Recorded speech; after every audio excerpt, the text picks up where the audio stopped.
Hello and welcome to Appy Hour. This is our last day of Appy Hours for this academic year, and we're excited to have a presentation now from Diane Cagle, who's going to tell us all about academic coaching. Diane, what are we going to learn about? We are going to learn about coaching in education. Coaching is usually not part of what we consider the classroom. It's usually associated with sports, with athletics, things like that. But we're starting to see more and more coaching brought into the classroom in two different forms, actually, in peer-to-peer with faculty-to-faculty coaching, as well as with student-to-student coaching. So it's not real, hasn't been used for a long time in the classroom and being called coaching. We've done a lot of peer-to-peer stuff. We've done a lot of mentoring, but if you look at the slides, see if we can get this little thing to work. It's slow today. So what exactly is coaching? We're going to ignore those little things there. Coaching, if it's done properly, is designed to inspire. So not just mentor, but actually get somebody to go beyond that level. Coaching, it says, is a process for a client or a student to transform through increased awareness that promotes goal achievement and reaching a place where a student can thrive. And a lot of times we have issues in the classroom with students getting distracted. They're not accountable. They don't have good time management skills. They have other focuses that take away from success in the classroom. And with coaching, you can see on the screen the little gears. It says organizational, personal, and growth. That growth through whether personal coaching or through what can be called organizational coaching, which would be the faculty to faculty, can spur growth throughout not just the individual, but the organization. If you've got students that are doing better in the classroom, it can lead to higher retention. So it's sort of a win-win if we can implement some of these things into a classroom setting. So the coach has four main responsibilities. It is to discover, clarify, and align with the needs or the goals of the student or the client, to encourage self-discovery, to elicit client-generated or student generation solutions and strategies, and to hold the student responsible.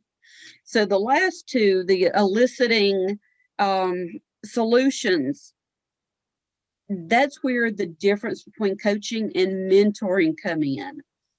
In mentoring, you're taking your knowledge and sharing it with that other person, trying to help them grow, move forward, learn new things.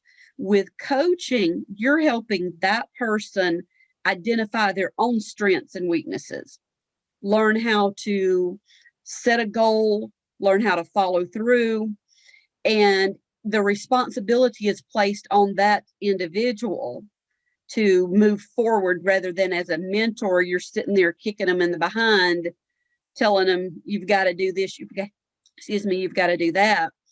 The coaching process places that accountability on that student.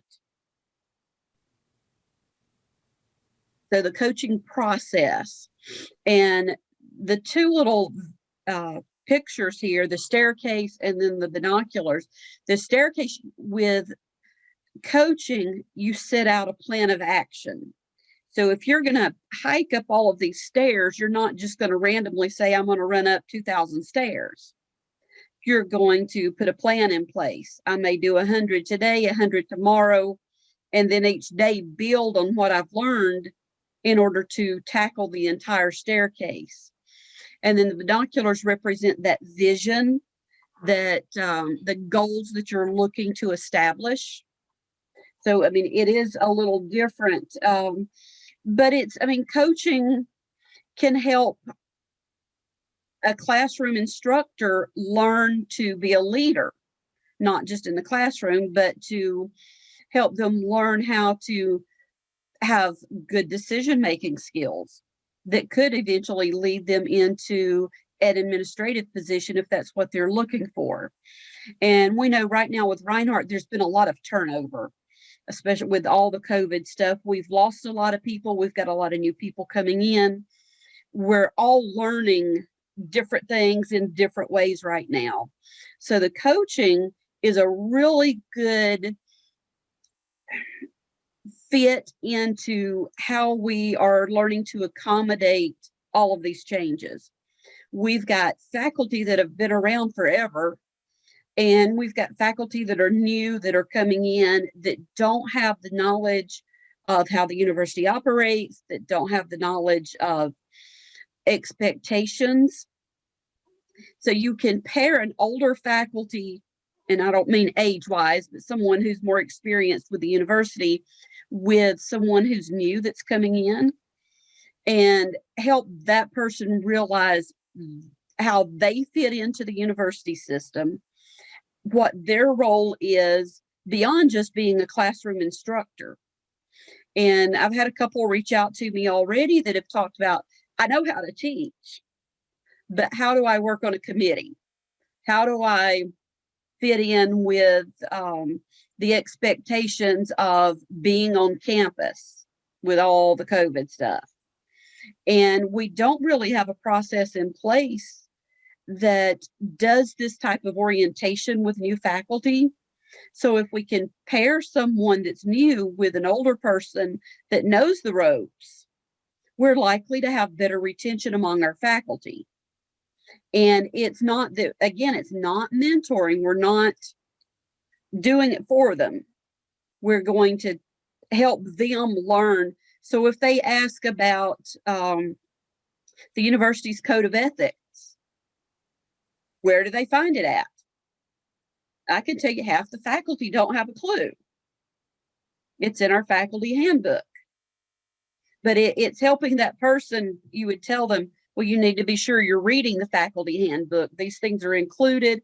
And then that conversation can follow that says, okay, here's what you had. What did you learn from reading the faculty handbook? And helping them continue on to grow a little more. Same thing in the classroom. You can do individual coaching, which could be student to faculty to student, or student to student. And I know, Lydia, you said you were using some peer-to-peer things in your FYS classes. The individual coaching, whether it's faculty to faculty or student to student, really does open the door for the accountability process. With the student to student, this can be done in person, by phone, through Zoom, however the two people want to set it up. But it is based on creating trust between the two people. If the trust is not there, the process is not going to work. And you want them to be comfortable with the process. So individual coaching, the individual meetings may focus only on one thing. Mentoring covers a wide area, wide range of things that both parties want to be involved in and connect with. But with individual coaching, you may have a student that simply says, I need better time management skills. You've got another student who always has work done ahead of time, that uses an agenda, has things planned out, that you can pair together and let that one that is well organized help the other one learn those time management skills. Give them specific deadlines to turn things in, help them see what organization actually looks like. And with the coaching, you can go beyond just the individual. You can also do group coaching. Group coaching is usually limited to, let me back up, to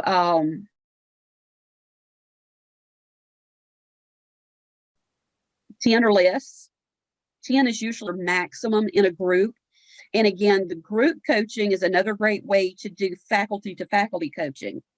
The group does not work as well with students because they tend to get caught up in their little cliques. They tend to get caught up with everything else going on. They're all going to talk about the football game and not about what needs to be addressed. With the group coaching with faculty, you may have a group of faculty, for example, promotion and tenure. Take that group that's applying for promotion and tenure for that particular year and set them up with a coach that helps them identify their strengths and weaknesses, helps them identify time management skills as far as making sure they're turning in their materials on time. That and I will say faculty are sometimes the worst about proofreading. So you may have them held accountable for a certain component of their portfolios, that you work with them on proofreading and making sure that it's actually at a collegiate level. So there's a place for all kinds of different coaching within higher education. Another one, like I mentioned earlier, is actually leadership coaching, finding out where that person wants to go, and like the mentoring relationship, helping them identify key goals that they want to accomplish. You may have a first-time instructor whose ultimate goal is to be a school dean. Mentoring is great, but the coaching helps them realize the abilities within themselves of how they can get to that dean's position. So it goes beyond just that coach, the mentoring level. The depth of the coaching just depends on the individuals that are involved. It may be, again, for just one aspect of something that needs to be built on, grown, skills that may need to be added, but it could be a lot more detailed. It could be literally laying out that roadmap of here's where I'm at, here's where I want to go. So, I mean, it can get very detailed. A lot of the coaching is strictly based on the decisions made by the client. The coach is there to support the client.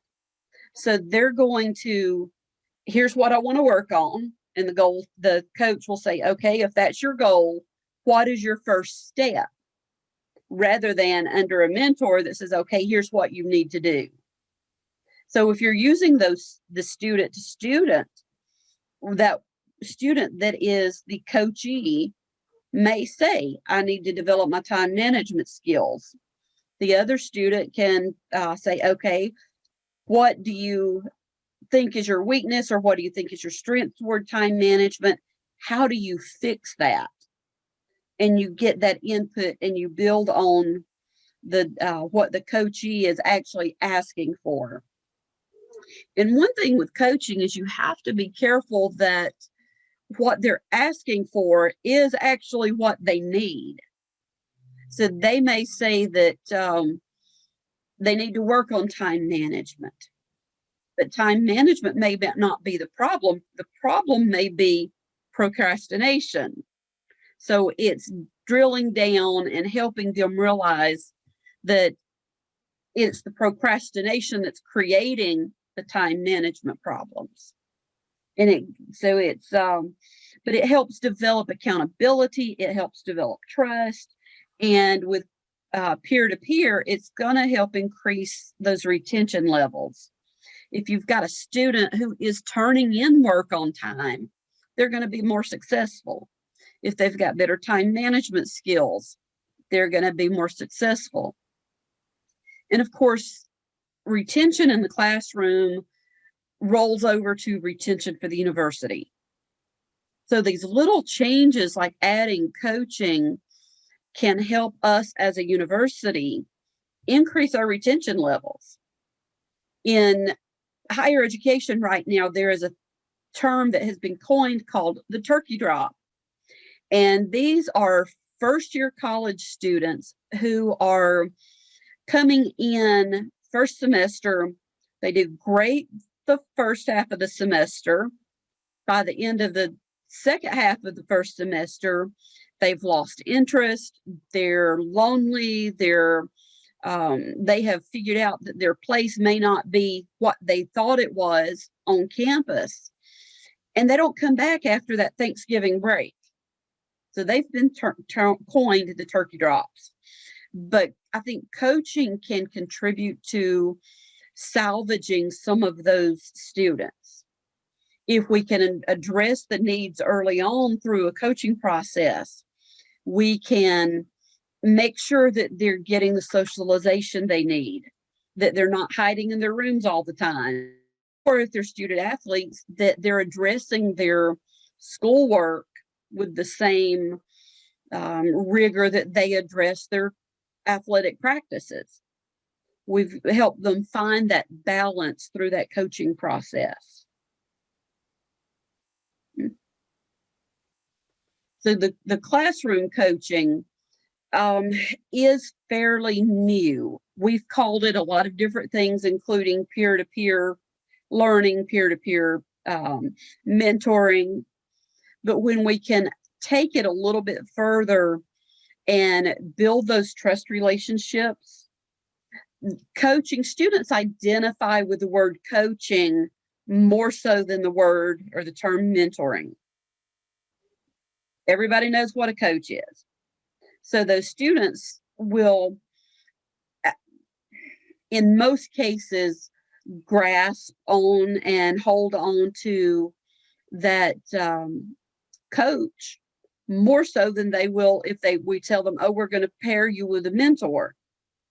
With a mentor, they feel like there's something they have to live up to, that there's certain expectations from the mentor that they have to meet.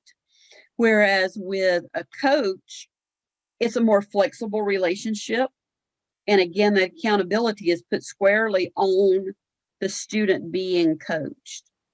So it's a process that we can transition these students from just sitting in classroom to being active participants in their own education.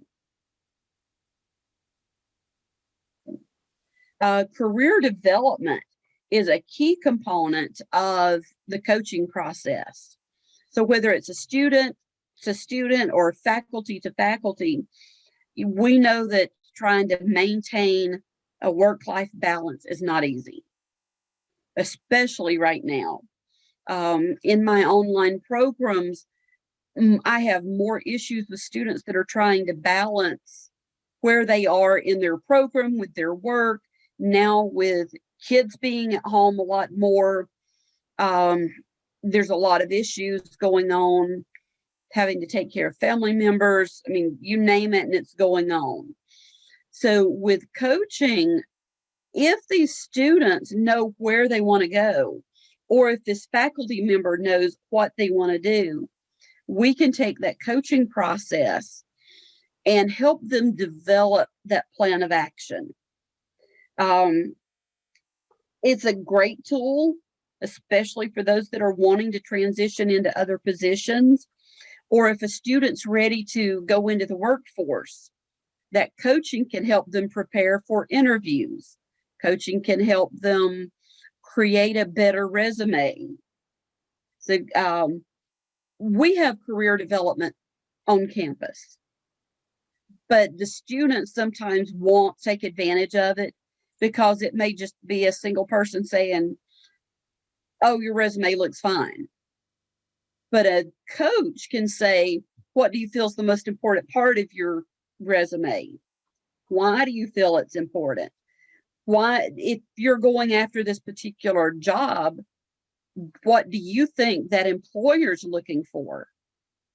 And you get that person to start focusing on what they have to offer, how it's offered, how it's presented to a potential employer. So the coaching process, again, can go beyond one person to a faculty member or a student to a student, to work to help either person progress in what they're wanting as far as career development. Some of the benefits of coaching, and these are tremendous. Coaching offers options that make the puzzle pieces fit together. But it's not you, again, it's not the coach telling the person, it's helping that person realize their place in whatever atmosphere they're in. So it's finding their place in a classroom. It's finding their place on their athletic team. It's finding their place as they move into the workforce. If it's a faculty member, it's where do I fit in within the Reinhardt culture? And it is very difficult for new faculty sometimes to come in and figure out where they fit in. They may have immediate contact with a school dean and with HR, but they don't necessarily have affiliations or contact with others within their particular school, and especially those that are outside of their school. So coaching can help bring those relationships into play. Okay. Coaching can be tailored to the specific needs of the individual. Sessions can identify strengths and weaknesses, skills, can help an individual realize what their particular style is. It can help them think about new ideas and new perspectives. So there's multifaceted approaches to coaching. Coaching is not going to be just a boilerplate for every single individual. It is as different as a personality is, coaching is going to be different. The coach has to understand that individuals learn in different ways. We have different viewpoints, different perspectives, but that coach works to bring out the best in that person that they're coaching with. So, I mean, it develops people who are more well-rounded, that are going to fit better within the organization or the classroom. It's going to help them develop goals and objectives that are measurable. And that's one of the key benefits with coaching, is that you can make these outcomes measurable. So for the university, if we have implement coaching in a classroom and we look at the number of students that remain in the classroom or enrolled once they've started coaching, that again directly relates to our retention processes. So we can put measurements on coaching. And that retention is pretty much the biggest one that's tied to coaching, but student performance. If you place two students together in that coaching situation, did the students' grades come up? Did their in-class performance increase? Looking at faculty to faculty coaching, what are the levels of faculty satisfaction before the process started? And did levels of faculty satisfaction increase after the coaching took place? Were they more informed? Were they more involved? So, I mean, we can measure coaching. And then one of the key things with coaching is you don't want it just to be random. If you're going to do this on a professional level and have coaching integrated into the culture, then it's always good to have that person that's the coach go through training themselves. Coaching has to be based on high levels of ethics and integrity. You want to make sure that your coach is not leading the person down the wrong path, that they're not encouraging those negative behaviors. So one of the main bodies that actually accredits coaches is the International Coaching Federation. And it sets standards and regulations for certified coaches. They offer comprehensive training programs. It is certification. They have to log coaching hours. They have a mentor coach. They have to take an actual exam on the coaching process, and they have to submit recorded coaching sessions for evaluation. Anyone that's interested in coaching really should go through this process. Now, you can't send a student through the process, but if you're going to use student to student in the classroom, then whoever they're reporting to needs to have some level of education, some level of credentialing in that coaching process. And that's really to ensure that coaching is done on an ethical basis, that we're doing what is right and what is good for all of the parties involved.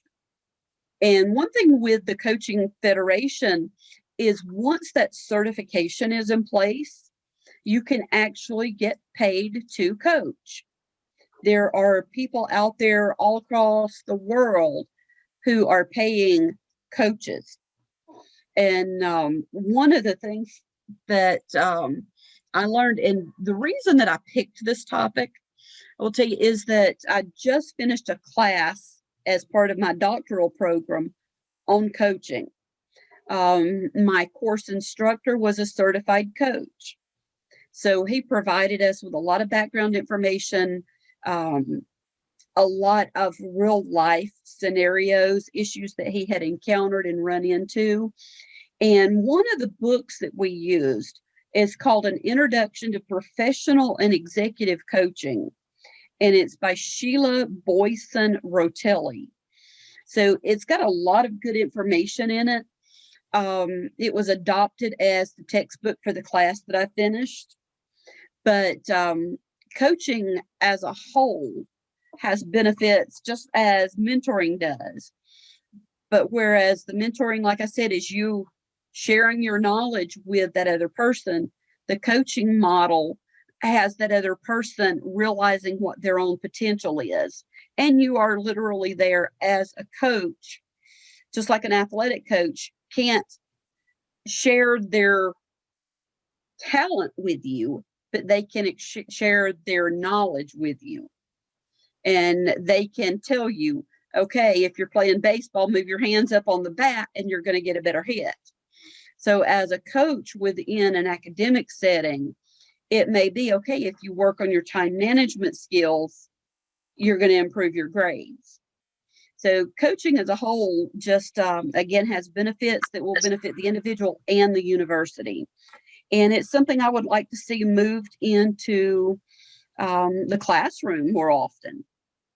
So anybody got questions so far? Okay, been a lot of information in a very short time period. Mason, what you got? Yeah, what's the typical length to a certification?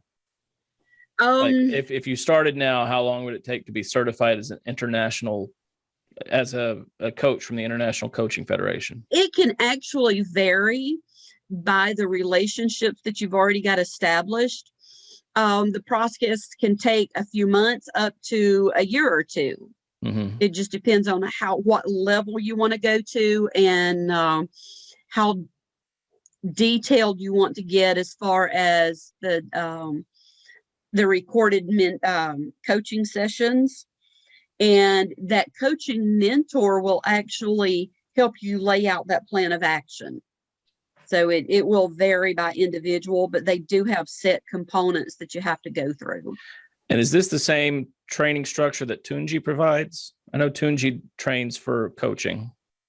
I am not sure about that. Okay. I was going to ask the same question, and also to see how we could further benefit some of our upperclassmen to be coaches too. Well, that's one. If he's already got a program in place, it would be great to look into that and see if it can be applied to students. And just like we take students for, they used to call them Reinhardt captains. I don't know what they call them anymore. The training where they're serving as peer-to-peer mentors, we can train students as classroom coaches. And I mean, I've got the processes, I've got some basics already in place that I'm sure that I can talk with Tunji and see what he has. And maybe we can work to establish a coaching process that we can put into place with students. Diane, I know we talked briefly about this at honors night, and I wanted to talk to you a little bit more about it, like in terms of FYS, because currently we are using what we call fellows, which are peer leaders in the classroom, but they're more than that. They take on the role. Well, you talk about the difference between mentorship and coaching, so I'm not sure how you would define that position based on your presentation, but do you have any material that you might be able to share with me? Because when I run my FYS 298 Fellows course, it's a leadership course that's designed around developing them into leaders and recognizing the relationships that they're building with the relationships, with students and with instructors. And it's very driven towards the students' needs. So if we could offer them something in addition to that, I think that would be great to what I already have developed. So do you have any material you could share with me? I do. I've got several leadership profiles or leadership assessments that they can take. And then also the book that I mentioned earlier, I'm happy to share you with the information out of it that goes over several different coaching models. One of the models that is really used quite a bit is called the GROW model. And it's on the page here, but it's it gives you very step-by-step on what works and what doesn't, and it gives you a baseline for establishing that coaching process. So yeah, I've got tons of stuff like that I can share with you. Thank you. Also, I don't know if we could bring somebody to campus, but through one of my NSF grants, I have quite a bit of money to invite someone to campus to train faculty to be mentors / coaches as well as students. Okay. The gentleman that taught my class is a state senator from Arkansas. He is a certified coach, and he has actually been to Reinhardt before. So, oh gosh, who used to be dean of students? You mean Several before years Walter? Before Walter. It was L. Norwood, but before him, it's No. probably who you're thinking about. you mean after? Oh, before Mel. Yes. Yeah, before Mel. He was there, and he left probably 2017. Roger. Yes. Roger Lee. Roger Lee. Yes. Yeah. So my instructor was friends with Roger. So he came to campus to visit Roger. So I'm sure that at some point, if we wanted to, we could at least ask him if he was interested in coming to campus again and doing a workshop on leadership. He did mention in class that he'd like to come back and visit Reinhardt. So that may be an option. And also we can reach out to the International Coaching Federation and see who they have in this area that is a certified coach that could come in and do this. So yes, we have options there. Great. And Tunji may have connections too, because I'm fairly certain. I was considering becoming an academic coach for a while, and then my schedule changed drastically. And I'm pretty sure he was billing this as a coaching. Not only will you be ready for academic coaching, you'll be certified as a life coach. Okay. So he may have some connections there too. All right, that would be great. I will try to get with him. I'll be on campus Monday and Wednesday next week. Okay. So I'll try to get with him and find out what his plan is, program is, and see what we can build. Yeah, I'd like to be included on that in terms of our connection with FYS and what we Okay. can bring into the classroom as well, since we're already developing our peer leadership program. Okay. I think, a lot of what you talked about are things that we already do in FYS, Yes.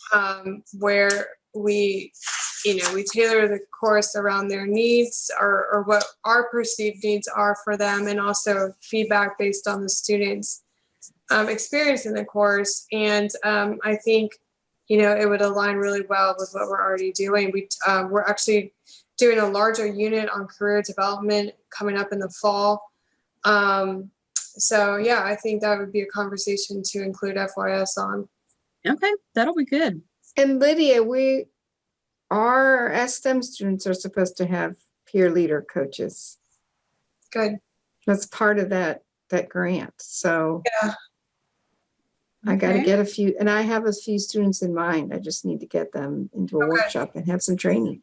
Good. Okay. Yeah. Well, let me know. Yeah, we'll talk about that. Yeah. The training aspect. Because I'm working on that for FYS as well. So Okay. Okay.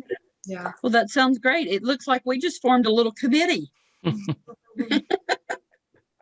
We'll pull you in and see what we can do with Tunji and see if we can build a peer-to-peer leadership coaching process. Yeah, a framework would be great, because right now, and I don't know if you feel like this, Irma, if trying to get fellows or leaders, I feel like I'm grasping at straws right now, trying to track down students. And we tried to develop, we're still trying to develop a stronger partnership with PSOE. I see Sean is in there.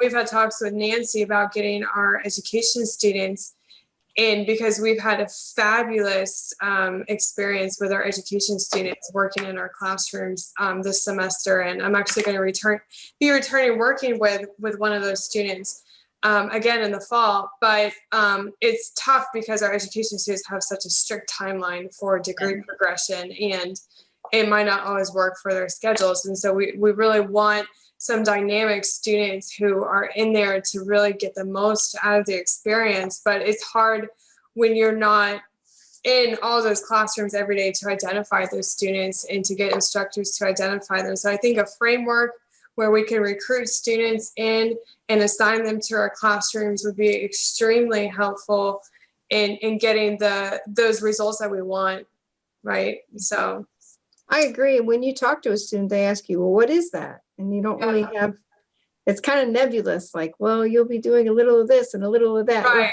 right. To have some sort of framework to give them to say, well, this is what we would expect. These are about the amount of hours that you would need to put in. Yeah.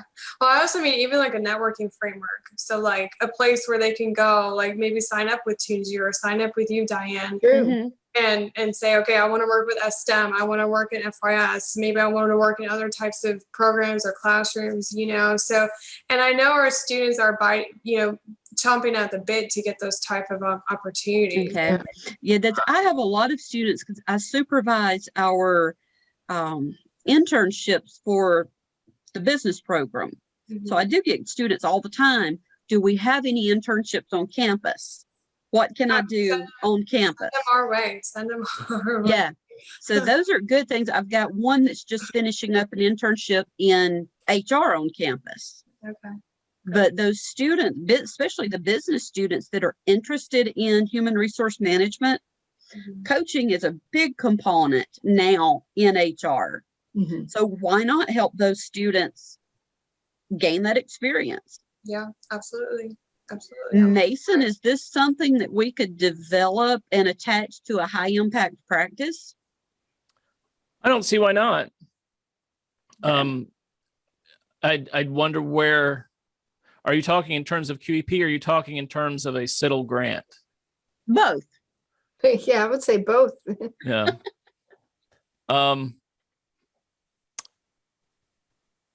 What would that be? I'm trying to think, like, could we fit it under Maybe service learning? Yeah, I think that would be the umbrella for this particular high impact practice. Okay. But again, with service learning, you're trying to tie the service to the course objectives of a particular class, right? It's not just service. So it would need to be part of a leadership class or a. Well, if you do it as an internship, you can set the course objectives based on the internship. Okay. We already have the course built out. As yeah, I mean, yeah, you know, it could.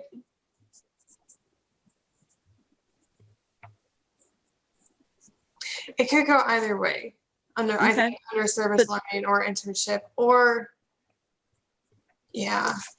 I just realized that our TA class, we have a class that our TAs have to take. That's a service learning class. Mm-hmm. Oh yeah.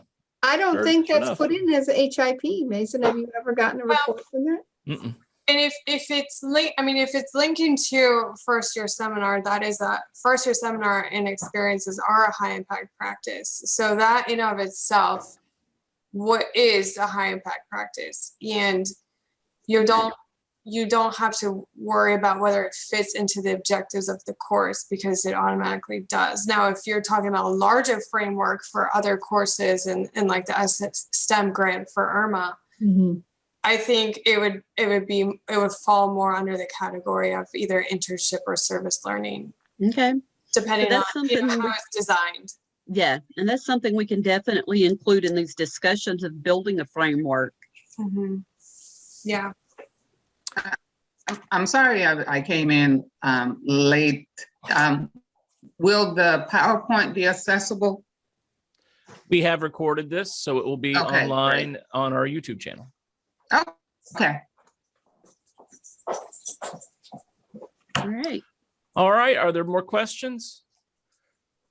Well, thank you very much, Diane. This is great information, and I'm glad we had the right people here to connect and network some additional ideas to move forward with this. And I'm anxious to see how this initiative towards leadership and coaching plays out over the next semester with our FYS mentors and across campus. So Right, thank you very much. A reminder that we are having our summer teaching and learning conference this summer. Our topic is Control C, what we learned, taking what we learned through pandemic teaching and sifting through those things that we had to do and those things that we learned were quite effective and we're going to continue to do.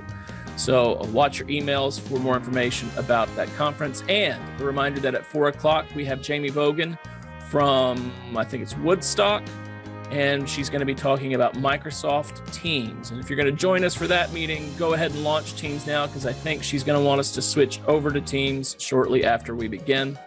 But we'll go ahead and start it in Zoom, since that's the link everybody already has.